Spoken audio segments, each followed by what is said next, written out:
Hey guys, how's it going? It's Harold here. Hope you guys are doing well. You can also call me Firdaus. It's my Muslim name. And I would like to wish all my dear brothers and sisters in Islam, Assalamu alaikum rahmatullahi wabarakatuh.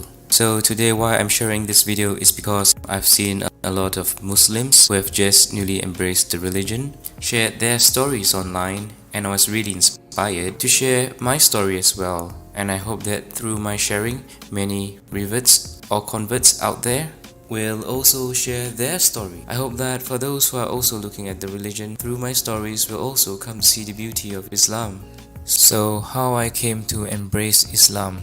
I was baptized when I was a little boy. My parents brought me to church and I've been going to church till I was 20 years old. At that point in time, I felt that that was the path until I went to Australia and I started studying about philosophy, and I started to question a lot of things about life, the meaning of life, why we're here. It basically got me to look deeper into myself and to understand why did I choose to follow Christianity at a point of time. Why did I choose to believe in a God even?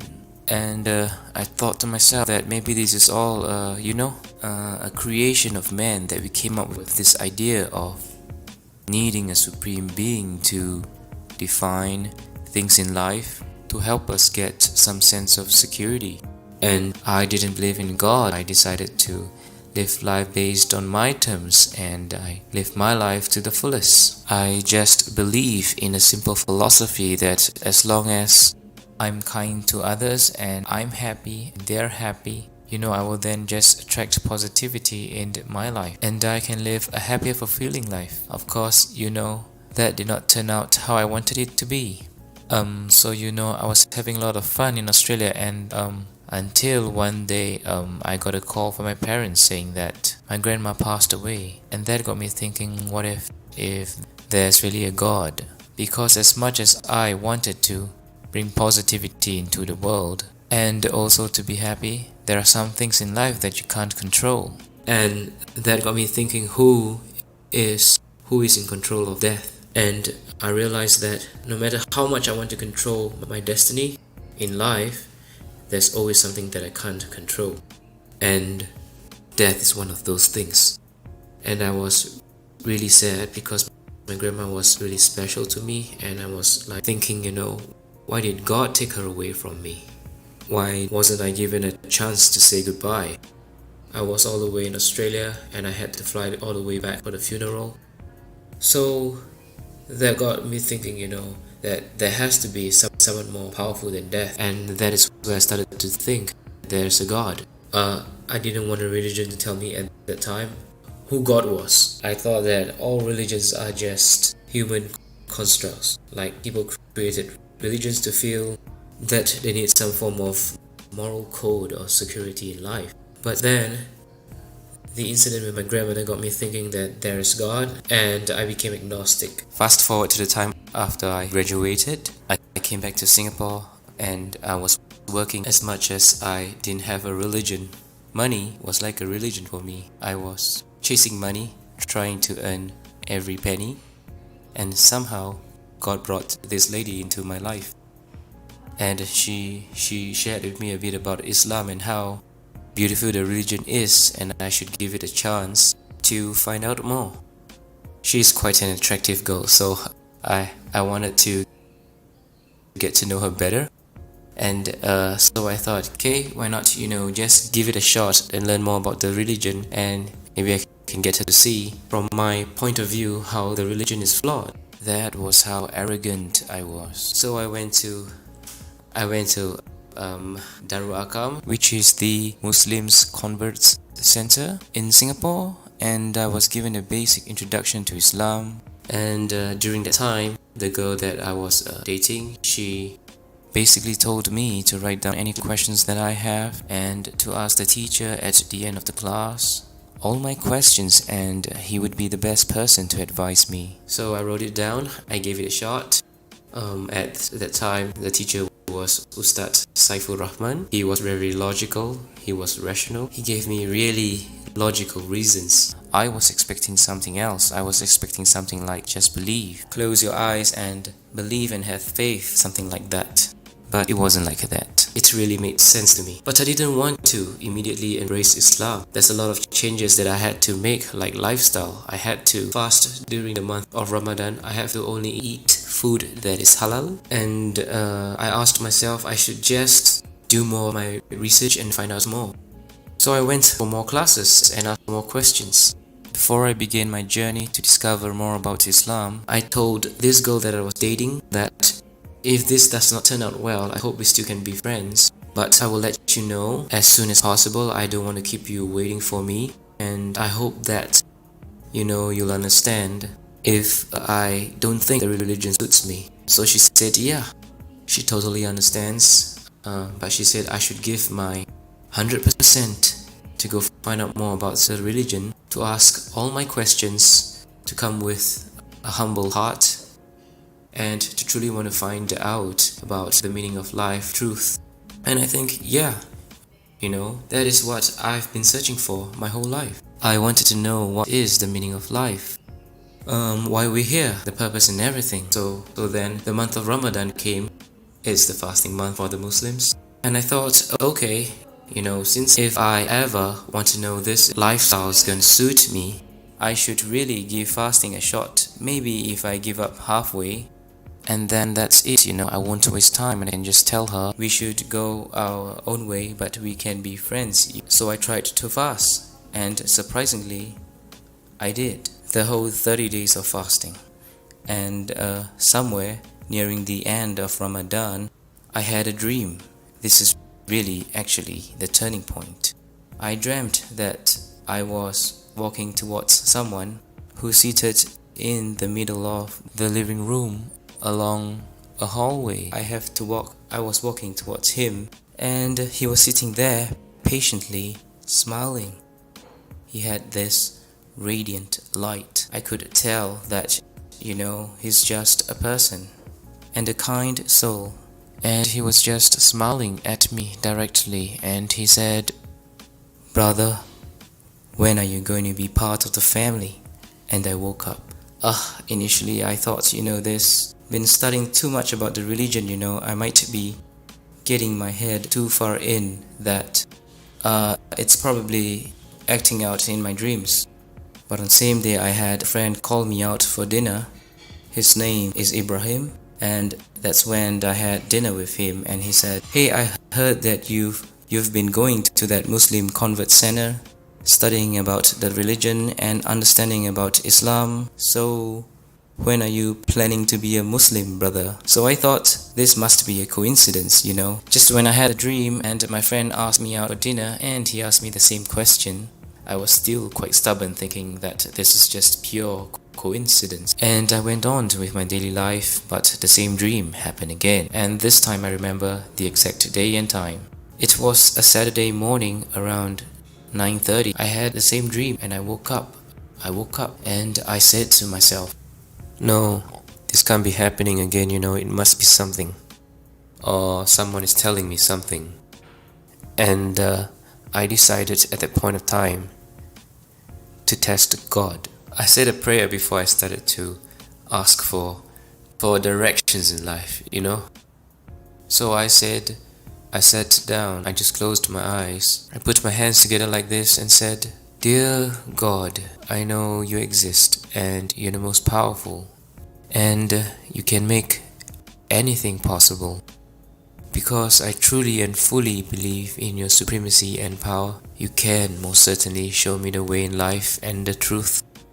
And I seek your infinite wisdom and power to show me the way. Please, with all my heart, I sincerely seek your help in this. Please, let me know if, is Islam truly the religion for me? Or should I just go back to being who I was?" I said, "I'm going to test you. Unfortunately, I'm going to take a Bible and a Quran and put it beside me. I'm going to randomly flip those pages 3 times. And the first thing that I see, it has to be crystal clear, a message for me, saying to me, this is the truth, this is the way, this is who you should follow. It has to be that simple. So I'm going to start with the Bible because that's where I started. I was baptized, so I'm going to start with the Bible. So I picked up the Bible and I randomly just flipped the page. It wasn't the first page, it was somewhere in between. And it just did not tell me a very clear picture. I had to decipher and to read everything in between and come to a conclusion and all. I said, okay, this is not what I want. I want something clear, like this is it. So I closed the book and I randomly flip the next page, like somewhere in between, a few more pages down. It's totally random. And again, I did not see an answer. So I did 3 times. 3 times and I wasn't given an answer. I put the book aside and you know what? It's time to give the Quran a chance to tell me. Next thing I did was I randomly closed my eyes and opened the book. And the first thing I saw was this verse from Surah Al-Hajj, verse 54. أعوذ بالله من الشيطان الرجيم بسم الله الرحمن الرحيم وليعلم الذين أوتوا العلم أنه الحق من ربك فيؤمنوا به فتخبت له قلوبهم وإن الله لهادي الذين آمنوا إلى صراط مستقيم. So basically it says, and so those who were given knowledge may know that it is the truth from your Lord, and therefore believe in it, and their hearts humbly submit to it. And indeed is Allah, the guide of those who have believed to a straight path.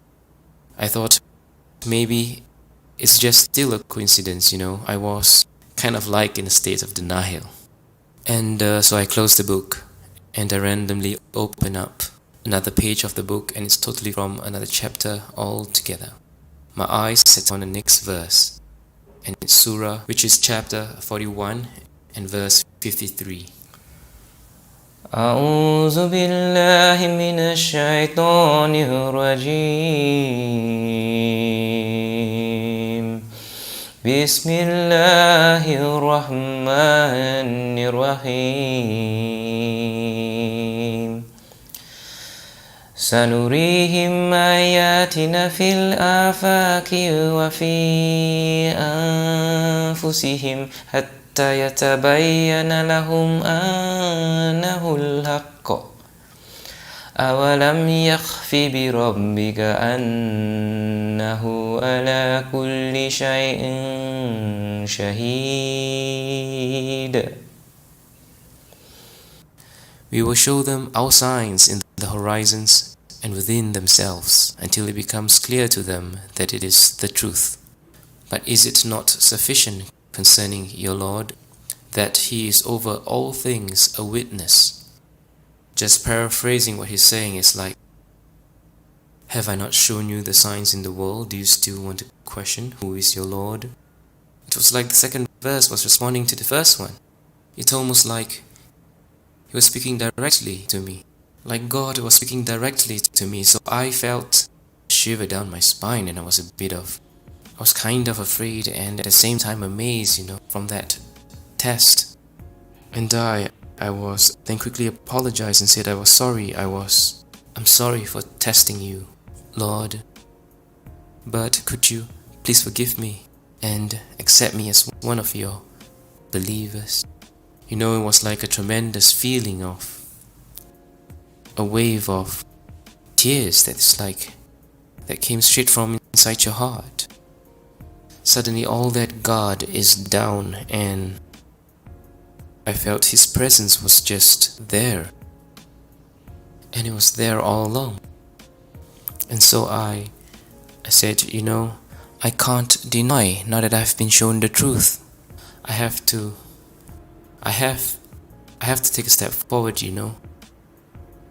So I called Darul Akam and said, how do I become a Muslim? Please tell me. And they said, you have to first register an interest to take the Shahada, and then there's a date planned for you.